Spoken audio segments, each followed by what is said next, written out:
പിന്നീട് ഈ കഥ വികസിച്ചാണ് ബൃഹത്തായ ചിലമ്പ് എന്ന നോവൽ ഉണ്ടായത്. ഗൾഫിലേക്ക് പോകാനുള്ള വിസ വന്നതിനാൽ തിരക്കിട്ട് എഴുതി തീർത്ത ഈ നോവൽ ശ്രദ്ധിക്കപ്പെടും. നോവൽ പ്രസിദ്ധീകരിച്ചപ്പോൾ തന്നെ അത് സിനിമയാക്കാൻ മലയാള സിനിമയിലെ പ്രമുഖരായ പലരും ആഗ്രഹം പ്രകടിപ്പിച്ചു. തിരക്കഥാകൃത്ത് ജോൺ പോൾ വഴി മോഹൻലാലിനെ നായകനാക്കി PN മേനോൻ കഥ ചോദിച്ചിരുന്നു. കൂടാതെ ഭരതനും ഇതേ ആഗ്രഹവുമായി ബാലചന്ദ്രനെ സമീപിച്ചു. പക്ഷേ ഭരതന് കഥ കൈമാറാനാണ് അദ്ദേഹം ആഗ്രഹിച്ചത്. അങ്ങനെ ചെന്നൈയിലെ ഭരതന്റെ വീട്ടിലിരുന്ന് ഇരുവരും തിരക്കഥ പൂർത്തിയാക്കി. നോവലിലെ സാഹിത്യ ഗുണങ്ങളെക്കാൾ ഉപരി അതിലെ ആയോധനകലയും അമാനുഷ്യ ഘടകങ്ങളുമാണ് ഭരതനെ ആകർഷിച്ചത്. സിനിമയും നോവലും രണ്ട് വ്യത്യസ്ത അനുഭവങ്ങളായിരുന്നെങ്കിലും തിയേറ്ററിൽ ചിലമ്പ് വൻ ഹിറ്റായി മാറി.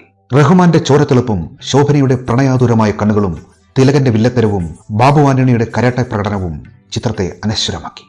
ഭരതന്റെ മനോഹരമായ വരികൾക്ക് ഔസേപ്പച്ചന്റെ സംഗീത ഇന്ദ്രജാലം. കാലം എത്ര കഴിഞ്ഞാലും ആ തറവാടിന്റെ നിഗൂഢതയും ആയുധങ്ങളുടെ മുഴക്കവും പരമുവിന്റെയും അംബികയുടെയും തീവ്ര അനുരാഗവും നമ്മുടെ സിനിമാ സ്മൃതികളിൽ ഒരു ചിലമ്പൊലിയായി എന്നും അവശേഷിക്കും. ഭരതന്റെ ചിലമ്പ്.